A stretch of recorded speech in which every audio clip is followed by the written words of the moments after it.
గారు నేనేమంటున్నా, ఉమ్మడి కార్యాచరణ లేకుండా ఎంత మాట్లాడుకున్నా ఉపయోగం లేదు. ఎవరికి వాళ్ళగా ఏ సంఘం ఆ సంఘం మాట్లాడు. ఈడబ్ల్యూఎస్ గురించి ఇంత మనం మాట్లాడుతున్నాము ఎవ్రీడే, ఇంత అన్యాయం జరుగుతుందని. కార్యాచరణ ఏది?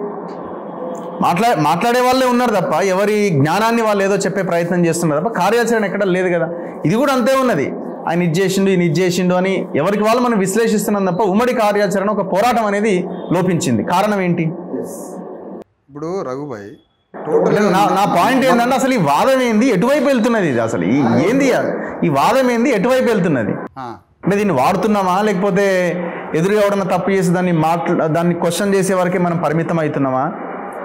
అసలు ఏంది ఎటుపోతున్నది అంటున్నా. ఇది ఇప్పుడు రఘుభాయ్ ఒక లాజిక్ పాయింట్ పట్టుకుందాం. నేనేమన్నానంటే ఈ డిస్కషన్ నుంచి మీరు అద్భుతమైన డిస్కషన్, భిన్నాభిప్రాయాలు ఉన్నా కూడా ఇద్దరిని పిలిపించి ఇంత పెద్ద డిస్కషన్ నుంచి ఒక వాల్యూడ్ రెజల్యూషన్, సమాజానికి ఒక మంచి దిశానిర్దేశం ఇచ్చే ఒక పాయింట్ రావాలని కోరుకుంటున్నాను. ఎందుకంటే మన ముగ్గురు, మీరు ఒక బాధ్యత గల నాట్ ఓన్లీ జర్నలిస్ట్, ఒక బాధ్యత కలిగిన సమాజంలో మార్పు తేవాలన్న ఒక వాల్యూస్ ఉన్న జర్నలిస్ట్ కాబట్టి ఇందులోంచి ఒక వాల్యూడ్ రెజల్యూషన్ రావాలి, ఆ దిశగా సమాజంలో పనిచేయాలని కోరుకుంటున్నాను. ఇప్పుడు మోడీ ఉన్నాడు సార్, మోడీ ఆయా రాష్ట్రాల ముఖ్యమంత్రుల పీఠాలు అగ్రవర్ణాలకే ఉండాలి, అణగారిన వర్గాలకు ఉండొద్దు అని మోడీకి అభిప్రాయం ఉందనుకోండి, చాలా లాజిక్ పాయింట్ పట్టుకోవాలి సార్. మోడీకి ఆయా రాష్ట్రాల ముఖ్యమంత్రి పీఠాలు అగ్రకులాలకే ఉండాలి, అణగారిన వర్గాలకు ఉండొద్దు అనుకుంటే ఆ అభిప్రాయానికి రేవంత్ రెడ్డి అనుకూలంగా ఉంటాడా, వ్యతిరేకంగా ఉంటాడా? అనుకూలంగానే ఉంటాడు కదా. అది పాయింట్. ఎందుకు? తెలంగాణ రాష్ట్ర ముఖ్యమంత్రి పీఠం బీసీలకు ఇవ్వాలని మోడీ అన్నాడు అనుకో, అప్పుడు రేవంత్ రెడ్డి అంతే కదా, యాంటీగానే ఉంటుంది కదా. అన్నప్పుడు మోడీలో రిజర్వేషన్స్ ఉండాలి వద్దనేది ఒక నిర్ణయం ఉందిగా, కడుపులా ఇవ్వద్దనే ఉందిగా, దానికి అనుకూలమేగా అప్పుడు రేవంత్ రెడ్డి. పాయింట్. అంటే వీళ్ళందరూ ఒక తాను ముక్కలే. అయితే చెప్పిండు కదా, నేను స్కూల్ ఒకటి వెరీ ఇంపార్టెంట్ పాయింట్. ఇది చాలా లాజికల్ పాయింట్. అయితే అంటే దీని ద్వారా మీరు అర్థం చేసుకోవాల్సింది ఏంటంటే, ఈ దేశంలో ఉన్న అగ్రవర్ణ పాలక వర్గం అంతా ఒకే తాను ముక్కలు, ఒకే స్వాభావిక లక్షణం, గుణం ఉన్న వర్ణ వ్యవస్థని కాపాడేటువంటి వర్ణధర్మ పరిపాలకులు. వీళ్ళకి రిజర్వేషన్స్ ఇవ్వడం అనేది ఈ మాత్రం ఎందుకు మెట్లు దిగిందంటే, రాజ్యాంగ ఘోష, పూలే అంబేద్కర్ల యొక్క పోరాటం యొక్క కొనసాగింపుతో అనేక ఉద్యమకారుల యొక్క పోరాటం ద్వారా ఆ మాత్ర అనివార్య పరిస్థితుల వల్ల కొన్ని మెట్లు దిగి కొన్ని రిఫార్మ్స్ చేశారు. అట్లనే రేవంత్ రెడ్డి చుట్టూ, మోడీ చుట్టూ ఒక భారీ ఉద్యమ యుద్ధం జరిగినప్పుడు, అనివార్య స్థితికి వచ్చినప్పుడు వాళ్ళు ట్రాన్స్ఫార్మ్ అవుతారు. ట్రాన్స్ఫార్మ్ ఎప్పుడూ కూడా ఎనిమి కాడు. ఎప్పుడు ట్రాన్స్ఫార్మ్ అవుతాడు? ఉద్యమం జరిగినప్పుడు మాత్రమే, సమాజం చలన స్థితిలో కదిలినప్పుడు మాత్రమే వాళ్ళు దారికి అడ్డంగా ఉండరుగా, పక్కకు దారిపోతారు. అట్లా భూస్వాములు, పెట్టుబడిదారులు, దేశము, ప్రపంచం మారుకుంటూ వచ్చింది అనేక సందర్భాలు. ఈ సందర్భంగా నేను చెప్పేది ఏంటంటే, మీరు చాలాసార్లు కదిలిచ్చారు ఎవరిని? జాజులబాయిని. మీరు ఏంటి, మీలాంటి సంఘాలు కూడా ప్రభుత్వం వైపు ఏంటి అని మీరు ఒక మాట అనుకుంటూ వచ్చారు. ఇప్పుడు నేను ఒక మాట అంటున్నా జాజులబాయిని, ఏంటి అంటే, మేము శంకించాం కానీ ఒక పారామీటర్ వాడుతున్నాం ఇక్కడ. ఏంటి? ప్రభుత్వాల్లో కూడా గతంలో కొండా లక్ష్మణ్ బాపూజీ బీసీ ఉన్నాడు, బాలాగౌడ్ లాంటి వాళ్ళు ఉన్నారు, గౌతు లచ్చన్న అని ఒక అద్భుతమైన ఒక పెద్ద నాయకుడు ఉన్నాడు. వీళ్ళు ఏం చేసిర్రో తెలుసా? ప్రభుత్వాన్ని ఏ విధంగా నడిపించాలో చెప్పిండ్రు, వినకపోతే గల్లాబట్టి అడిగిండ్రు, హద్దు చెప్పిండ్రు, బుద్ధి చెప్పిండ్రు. అప్పటికీ వినకపోతే చెప్పుల దండ వాడు మెడలో వేసి బయటకు వచ్చిండ్రు. అంటే ప్రభుత్వంలో ఉండి సయోధ్యతో కానీ, దౌత్య లక్షణంతో కానీ, ప్రభుత్వంలో ఉండి కూడా వాళ్ళని కొంత మార్చడానికి అవకాశం ఉన్నది. మారరు అనుకున్నప్పుడు వాళ్ళని దోషిగా చిత్రీకరించి బయటికి రావాల్సిన సందర్భం కూడా ఉన్నది. అది ఉద్యమకారులు కావచ్చు, పాలకవర్గంలో ఉన్న ప్రతినిధులు కావచ్చు, మంత్రులు కావచ్చు, ఎమ్మెల్యేలు కావచ్చు. శంకించడం అనేది ఫైనల్ కావద్దు. ఎప్పుడు శంకించాలి? అతని ద్వారా సమాజంలో ఏ వాగ్దానాలు అయితే ఇచ్చిండ్రో ఆ వాగ్దానాలు జరుగుతుంటే ఆ ప్రాసెస్కి సహకరిస్తాం. ఆ ప్రాసెస్కి కొంత సహకరించిన పాత్ర పోషించండి, సంతోషమే. కానీ మీతో కాదు అనుకున్నప్పుడు, మీలో మీ చిత్తశుద్ధిలో ఏదో ఉన్నది, లోపం ఉన్నది అనుకున్నప్పుడు, మీ పని జరగదు అని తెలిసినప్పుడు, ఉదాహరణకి ఈ చట్టం తీసుకొచ్చి అబాసు పాలై పనికిరాని చట్టం తీసుకొచ్చి చివరికి కోర్టు ఇవాళ ఆపేసిన ఈ సందర్భంలో మనం ప్రభుత్వం మీద యుద్ధం ప్రకటించాల్సిందే. ఆ విధమైనటువంటి పాత్రని మనం పోషించాల్సిందే. ఇప్పుడు జాజులబాయి ఓకే ప్రభుత్వంతో కొంత సహకరించిండు, ప్రభుత్వం ఆ పని చేస్తుందేమని ఆశపడి దానికి సహకరించే పాత్రలోకి పోయి ఏమైనా జరుగుతుందేమో అని చూసిండు. ఒకటేసారి నేను బయట వ్యక్తిలాగా జాజులు ఎందుకు ప్రభుత్వం వైపు ఉన్నాడని నేను అనట్లే, నువ్వు ఉన్నావు, సహకరించినావు, కానీ తీర తేలిందేంటి, వీళ్ళ చిత్తశుద్ధిలో లోపం జరుగుతున్నది. నిన్న మొన్న మీ ప్రకటనలు కూడా వింటున్నాను, ఏదో చిత్తశుద్ధిలో లోపం జరుగుతున్నది, పని చేయలేకపోతున్నాడు, కానీ ఇంకా ఏదో ఆశావాదంతో నమ్మినట్టుగా ఉంది. వద్దు ఇక పోరాటమే చేయాలి. ఏం పోరాటం అది? రేవంత్ రెడ్డి రాష్ట్రానికి ఒక ఫాదర్ లాంటి వాడు. యాజ్ ఎ ముఖ్యమంత్రి అంటే అర్థం ఏంటి? Father of the state. Constitutional head రాజ్భవన్లో ఉన్న గవర్నర్ కావచ్చు, కానీ శాసన వ్యవస్థకి హెడ్ ఎవరు? రేవంత్ రెడ్డి హెడ్. ఇప్పుడు రేవంత్ రెడ్డి యుద్ధం మోడీ మీద ప్రకటించాలి. నువ్వు చట్టం తీసుకొని రావాలి. మాకు నువ్వు ఏం చేస్తావో, నువ్వు కేంద్ర ప్రభుత్వంతో యుద్ధం చేసి చట్టం తీసుకొని రావాలి. నీ యుద్ధం నిజంగా నిజాయితీగా గమ్యం వైపే నీ యుద్ధం అయితే, మొన్నటిది జంతర్ మంతర్ దగ్గర చేసింది అది సంఘటన మాత్రమే, అది మొక్కుబడి మాత్రమే, అది యుద్ధంగా మేము పిలవం. యుద్ధం అంటే గమ్యాన్ని, డెస్టినీ పాయింట్ పెట్టుకొని నీ మొత్తం సైన్యాన్ని, సమాజాన్ని తీర్చిదిద్ది ఆ యుద్ధం గమ్యం చేరేదాకా, లక్ష్యం చేరేదాకా జరిగేదే యుద్ధం. ఆ విధమైన ఇప్పుడు తెలంగాణలో సగానికి పైగా ఉన్నారు ప్రజలు, 2 కోట్ల మంది బీసీలకు సంబంధించిన ఈ చట్టం ఉన్నది. ఇది నువ్వు ఏమన్నది దేనికి తెలుసా? కేంద్ర ప్రభుత్వం మీద. మీరు అసలు పాయింట్ మిస్ అవుతుంది ఇక్కడ. నేను రేవంత్ రెడ్డిని కేంద్ర ప్రభుత్వం మీద యుద్ధం చేయమనేది స్థానిక సంస్థలు ఒక్కటే కాదు మహాప్రభు, స్థానిక సంస్థలు ఒక్క మాటే కాదు, ఓవరాల్ విద్యా, ఉద్యోగ, స్థానిక సంస్థల రంగాల 3 కలిపి చేస్తేనే మా వాళ్ళు పై నుంచి కింది దాకా ఉద్యోగ రంగాల్లోకి పోతారు, విద్యా వ్యవస్థలోకి పోతారు. ఇప్పటికే ఈబీసీ అనేటువంటి విషం బీసీలల్లో, ఎస్సీలల్లో, ఎస్టీలల్లో విషం పెట్టి చంపుతున్నారు. ఈడబ్ల్యూసీ అనేది ఒక విషతుల్యం, ఆ విషంతో సస్తనం. కాబట్టి ఇది పెను ప్రమాదంగా మారితే నువ్వు లేట్ చేసినావు అనుకో. రేవంత్ రెడ్డి లేట్ చేస్తున్నాడు. కేంద్ర ప్రభుత్వంతో మాట్లాడి రక్షణ చట్టం తేకపోతే బీసీలకి రిజర్వేషన్లు రావు విద్యా, ఉద్యోగ, స్థానిక సంస్థల్లో. ఇది రాకపోతే జరిగేదేంటి? చచ్చిపోతుంది జాతి. బీసీలు చచ్చిపోతారు. ఎంతమంది? 100 మంది కాదు, 50 మంది కాదు చచ్చేది. 2 కోట్ల మంది ప్రజల ఆత్మగౌరవ విషయం ఇది. పీడిత వర్గాలు మళ్ళా ఈడబ్ల్యూసీ, ఎస్సీ, ఎస్టీలకు కూడా లాసే కదా. మొత్తం 3.5 కోట్ల మంది ఇష్యూ ఇది. అందుకని ఇమీడియట్గా నువ్వు ప్రాతినిధ్యం వహించి ఈ ఇష్యూ ఏదో 10 మంది కనుక్కోలేవు. రేవంత్ రెడ్డి 2 కోట్ల మంది బీసీల ఇష్యూ ఇది. 2 కోట్ల మంది బీసీల ఇష్యూ కాబట్టి ఇమీడియట్గా అతను ప్రణాళికను తయారు చేయాలి.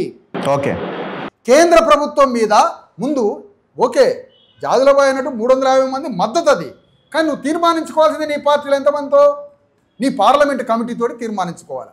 నువ్వు వారు డిక్లేర్ చేస్తే సుదర్శన్ రెడ్డి గారికి వచ్చిన మద్దతు దీనికి కూడా వస్తుంది, ఇంకా పెరగవచ్చు కూడా. ఎందుకంటే రేపు దేశవ్యాప్త ఎన్నికలు ఉన్నాయి కాబట్టి మిగతా పార్టీలని ఈ ఇష్యూ ఎక్కడ దాకపోద్దంటే రఘు గారు, భారతదేశ వ్యాప్తంగా నిజంగానే చిత్తశుద్ధిగా రాహుల్ గాంధీ, రేవంత్ రెడ్డి ఈ పోరాటం మొదలు పెడితే ఈ పోరాటం దేశవ్యాప్తంగా ఒక్క బీజేపీ దోషిగా నిలబడుతుంది. అన్ని పార్టీలు మద్దతు ఇస్తాయి. ఎందుకంటే రేపు వచ్చే పార్లమెంట్, ఈవెన్ తెలుగుదేశం కూడా అవతలకు మంట అంటుకుంటుంది. వాళ్ళు కూడా ఇక్కడ రంగంలో దిగుతారు. ఇది నేషనల్ ఇష్యూ అవుతుంది. డిఫెన్స్లో, ఆత్మరక్షణలో బీజేపీ పడుతుంది, ఇష్యూ చేయాల్సి వస్తుంది. అంతేగాని మన తెలంగాణలో, హైదరాబాద్లో ఒక దశలో పాలు లేవు చిన్న సంటి పిల్లలకి, తాగడానికి పాలు లేవు. ఏందని ఎంక్వైరీ చేస్తే పాల ప్యాకెట్లు మొత్తం రేవంత్ రెడ్డి మీద పోచారు. ఎందుకు పోచారు అంటే చట్టం తెచ్చిండని. రేవంత్ రెడ్డి గడ్డంలో జ్యోతిరావు ఫూలేని చూస్తే ఎట్లా? అది కాదు కదా ఇష్యూ. అందుకని ఇక్కడ చిత్తశుద్ధిగా ప్రధానమైనటువంటి ఉద్యమం జరగాలి. దానికి ట్రాన్స్ఫామ్ అయ్యి జాజుల శ్రీనివాస్ గౌడ్ ప్రభుత్వానికి సహకరించిండు, పని అయితేనే. నేను శంకించలే, ఎందరో శంకించారు, కానీ నేను శంకించట్లే. కానీ ఎప్పుడు శంకిస్తాం? నువ్వు చెయ్యకపోయినా కూడా సహకరించే పాత్రలో ఉండొద్దు, ఇక బయటికి రావాలి. వారు డిక్లేర్ చేయాలా, చరితార్థుడుగా మిగలాలి. నువ్వు ఫైట్ చేయడానికి సిద్ధపడాలి. అది ఎంత దాకా పోవాలో ఫైట్ అంటే మీరు ఇందాక ఒక మాట అన్నారు మీ మాటల్లో ఏమని, అసలు బీసీల ఉద్యమం బీసీ వాదం అంటారు. బీసీ వాదం అంటే రిఫార్మ్ కాదు, ఒక వాదం అంటే దట్ ఈస్ ఫిలాసఫీ. వాదము నినాదము అంటే విముక్తి చేసేటువంటి ఒక లిబరేట్ చేసే ఐడియాలజీ అని అర్థం. వాదము అంటే ఐడియాలజీ.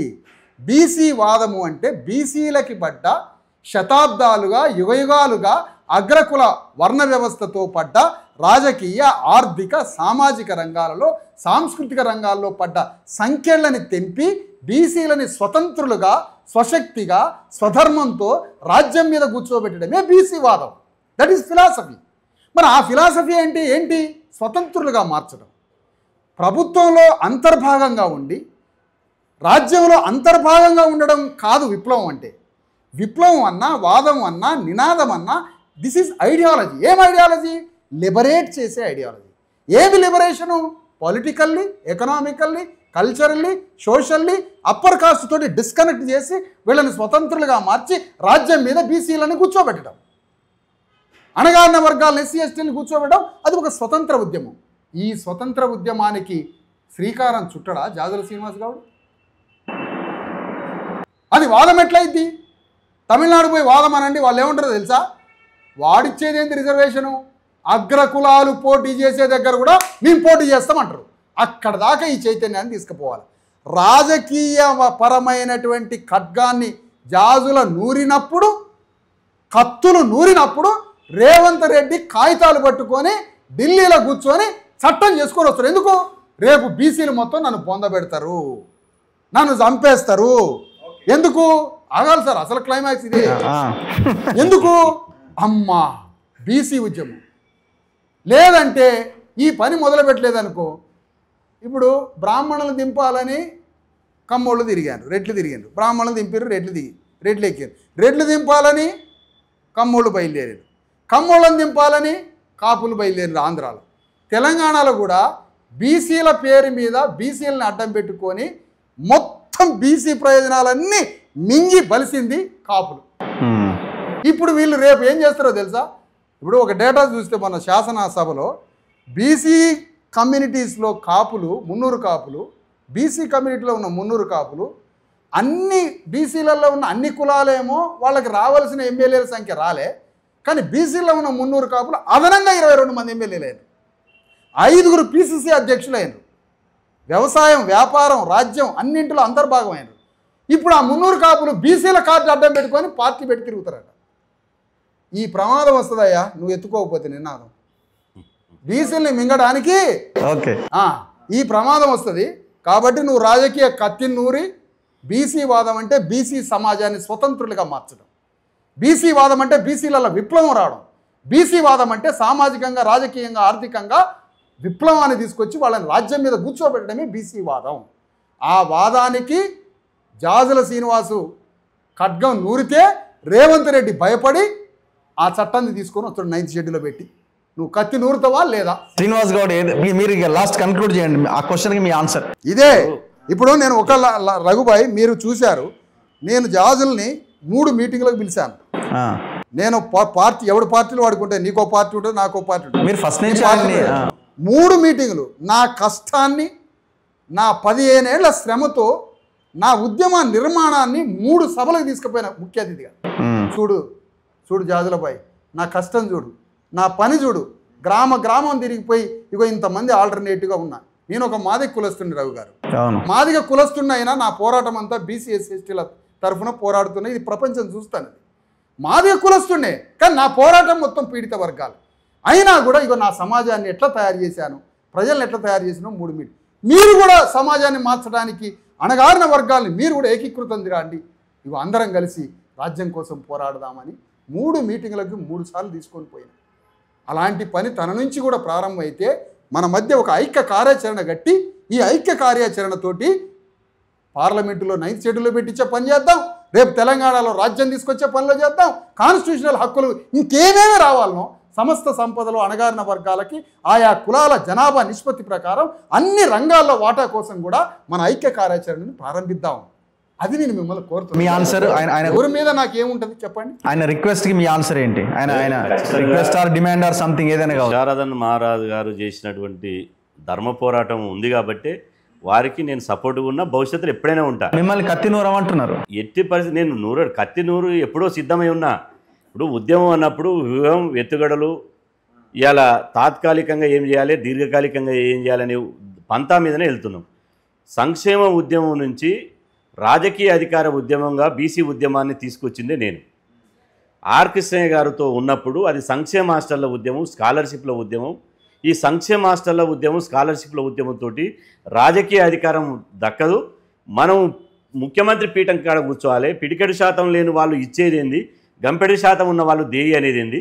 బీసీలు రాజకీయాలను శాసించాలి కాబట్టి, ఆ రాజకీయాలు శాసించాలి కాబట్టి రాజ్యాధికారం కోసం కొట్టాడాలని ఓటు మనదే సీటు మనదే నినాదంతో, మేమెంతో మాకంత నినాదంతో, పంచాయతీ నుంచి పార్లమెంటు వరకు మన వాటా మనకు దక్కాలనే ఉద్యమంతో నేను చేయని యాత్రలు లేవు. బస్సు యాత్ర చేసిన, సైకిల్ యాత్ర చేసిన, జీప్ యాత్ర చేసిన, పాదయాత్ర తప్పించి అన్నీ చేసిన. రాయితీల నుండి రాజ్యాధికారం వైపు ఉద్యమాన్ని తీసుకుపోయి ఆ ఉద్యమానికి ఒక దశ తీసుకొచ్చింది మనం. కానీ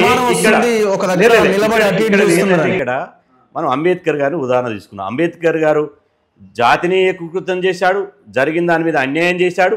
ప్రభుత్వాలతోటి రావాల్సినటువంటి వాటా విషయంలో తన జ్ఞానాన్ని, తన యొక్క ఉన్నటువంటి పలుకుబడిని, ఆ ప్రభుత్వంలో ఉండి కూడా, కాంగ్రెస్ ప్రభుత్వంలో న్యాయశాఖ మంత్రి ఉండి కూడా రాజ్యాంగాన్ని రచించేటువంటి అవకాశం తీసుకొని ఇలా రాజ్యాంగం అందించాడు. చివరిగా కాంగ్రెస్ వాళ్ళు అన్యాయం చేస్తే నీ పదవి నా కాలి గోటితో సామాన్యం ఉండి రాజీనామా చేసిపోయాడు. నేను అట్ట కూడా కాంగ్రెస్ పార్టీలో ఇంకో పార్టీలు లేదు. ఇవాళ టీఆర్ఎస్ ఉన్నప్పుడు 10 ఏళ్ళు బీసీ ఉద్యమాన్ని నడిపింది నేనే, వాళ్ళకు వ్యతిరేకంగా ఉద్యమాన్ని నడిపింది నేనే.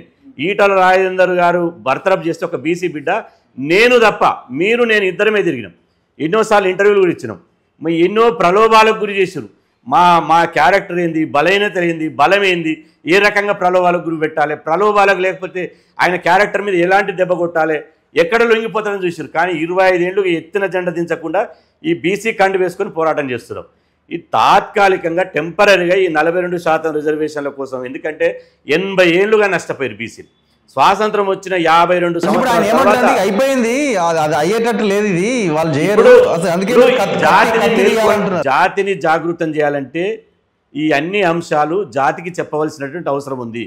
మన నోటికాడు మనకు రావాల్సిన వాటా ఇస్తలేరు, మనకు రావాల్సిన సీటు ఇస్తలేరు, మనకు రావాల్సిన బడ్జెట్ ఇస్తలేరు, కనీసం నేను వార్డు మెంబర్ సర్పంచ్ చేస్తా కావాలంటే కూడా కానిస్తలేరు అన్నప్పుడే కదా. ఇప్పుడు తెలంగాణ ఉద్యమం ఎట్టొచ్చింది, ఇప్పుడు జరిగినటువంటి ఉద్యమాలు ఎట్టొచ్చినాయి, కాంశీరాము ఉద్యమం ఎట్టొచ్చింది, తెలంగాణ ఉద్యమం ఎట్టొచ్చింది. ఒక్కొక్క ఉద్యమం ఒక్కొక్క ప్రత్యేకత ఉంది. ఇది మా పోరాటం, ఇది టెంపరీ మాత్రమే, ఇది రిజర్వేషన్ల పోరాటం. మా అంతిమ లక్ష్యము ఇలా మేము పిల్ల కాలువల దారునో, తల్లి కాలువల దారునో, ఒకవైపు విశారదన్ గారు, ఒకవైపు నేను, ఇంకొక వైపు చిరంజీవి గారు, ఇంకొక వైపు ఎక్కడైనా మేము కలుసుకునేది మా లక్ష్యము, మా గమ్యం ఒకటే. మేము అందరం కలిసి నదిలో కాలువలన్నీ పోయి నది అయినట్టు ఆ నది కాడ కలుసుకుంటాం. ఖచ్చితంగా తెలంగాణ గడ్డ మీద ఒక బహుజనుడో, బీసీ, ఓ ఎస్సీ ముఖ్యమంత్రి కావాలి, రాజ్యాధికారం రావాలనే ఉద్దేశమే తప్ప ఎవరితోటి రాజీ పడే ప్రసక్తి లేదు. నేను రాజీ పడితే నాకు బీఆర్ఎస్ వాళ్ళు అంబర్పేట టికెట్ ఇస్తున్నారు, తీసుకోలే. మొన్న బీజేపీ వాళ్ళు ఇబ్రహీంపట్నం టికెట్ ఇస్తున్నారు, తీసుకోలే. అంతమంది వైఎస్ రాజశేఖర ఎమ్మెల్సీ ఇస్తున్నాడు. నేను ఇంతవరకు ఏ పార్టీ దగ్గర, ఏ అగ్రకులాల దగ్గర నా జీవితంలో భవిష్యత్తులో కూడా దేయి అని ఒక చిన్న పదవి కూడా అడగాల్సిన కర్మ మాకేం పట్టింది? ఇంత జనాభా పెట్టుకొని, ఇంత జనాభా మా దగ్గర పెట్టుకొని అడగాల్సినటువంటి ఏంటంటే సమయం అయిపోయిందిగా, సమయం లేదు మిత్రమా, సమయం వచ్చేసింది, ఇక యుద్ధానికి సిద్ధం కావాలి అని అంటున్నారు. విశారదన్ గారికి అన్ని తెలుసు. ఇక్కడ ప్రత్యేక ఇప్పుడు బీహార్లో, తమిళనాడులో, ఉత్తర భారతదేశం అంతా, అంటే నేను జస్ట్ ఒక 1 మినిట్లో ఎక్స్ప్లెయిన్ చేస్తాను. ఇప్పుడు ఉత్తర భారతదేశం అంతా బీసీలు, ఎస్సీలు ముఖ్యమంత్రులు అయ్యారు. దక్షిణ భారతదేశం అంతా రెడ్లు, కమ్మలు, వెలమలు, బాపనులు ముఖ్యమంత్రి. ఎందుకయ్యారు? అక్కడ పార్టీలు పెట్టిరు, ఇక్కడ సంఘాలు పెట్టిరు. మా సీనియర్స్, ఇక నేను అనలేను, విమర్శించలేను. మా తల్లిదండ్రులు లెక్క వాళ్ళు ఎవరైతే సీనియర్స్ ఉన్నారో వాళ్ళు పార్టీలు పెడితే వాళ్ళ ఏళ్ళు పట్టుకొని నడిచే మేము కూడా పార్టీ దగ్గర పోతుంటివి. కానీ అక్కడ పార్టీలు పెట్టి వాళ్ళు సక్సెస్ అయ్యారు. వీళ్ళు సంఘాలు పెట్టి సాగిలపడి సంక్షేమ పథకాలకు పరిమితం అయిపోయారు. దాని నుంచి బయటపడడానికి ఎత్తుగడలతోటి ఏ సామాజిక వర్గానికి ఏం కావాలనో కొట్లాడుకుంటా, పోరాటం చేసుకుంటా ఎత్తుగడలతోటి కొట్టాడుకుంటేనే దీన్ని రాజకీయ పోరాటంగా మలుస్తున్నాం. ఈ రాజకీయ పోరాటంగా మలిసినాం. ఇప్పుడు సమయం వచ్చింది. ఇక్కడ ప్రత్యేక తెలంగాణలో వేరు. ఎందుకంటే ఇక్కడ తెలంగాణ రైతాంగ సాయుధపోవడం జరిగింది, నక్సల్బరీ ఉద్యమం జరిగింది. ఆ ఊబిలో పడి కొట్టుకపోయారు వీళ్ళంతా. ఇప్పుడు ఉన్నదంతా సామాజిక న్యాయ పోరాటమే. ఇప్పుడు మేము సైలెంట్గా ఉంటే గ్రామాలు ఉన్నటువంటి మా ఈ యూత్ అంతా అంటున్నారు, మీరు సైలెంట్గా ఉన్నా కూడా మేము రాజ్యాధికారం తెచ్చుకోవడానికి సిద్ధమై పట్నంలో ఉన్న ఉద్యమం పల్లెకు వాకింది. ఇది ఎవరు అడ్డుపడ్డా ఆగేది కాదు. ఖచ్చితంగా రేపు భవిష్యత్ అంతా బీసీ ఎస్సీ ఎస్టీలదే. ఆ దిశగానే మా ప్రయాణం ఉంటుంది. Okay, thank you. ఇంకేమైనా క్లారిటీ అడుగుతున్నారా? వచ్చేసిందా? చూద్దాం భవిష్యత్తు, ఇక వారి కార్యాచరణ భవిష్యత్తులో చూద్దాం. మంచి మేము అనుకున్న ఆశించిన విధంగానే వారి కార్యాచరణ వస్తుందని yeah. Anyway, thank you very much Visharadan గారు అండ్ శ్రీనివాస్ గౌడ్ గారు. సో ఏదేమైనా ఈ సామాజిక న్యాయం దిశగా అడుగులు ముందుకు పడాల్సిన అవసరం ఉంది. ప్రజలు కూడా చైతన్యం కావాలి, ఇంకా బలంగా ఈ పోరాటాన్ని ముందుకు తీసుకెళ్లాల్సిన అవసరం ఉంది. నాయకులు ఏమైనా అటు ఇటు అడుగులు వేసినా కూడా మనము లైన్లో పెట్టాల్సిన అవసరం కూడా ఉన్నది. అది ఏ నాయకుడైనా కావచ్చు. సో ఆ ప్రయత్నం చాలా బలంగా జరగాలి. అప్పుడే ఈ రిజర్వేషన్లు, రాజ్యాధికారం ఇవన్నీ సాధ్యమవుతాయి. చూస్తూనే ఉండండి మన తొలి వెలుగు.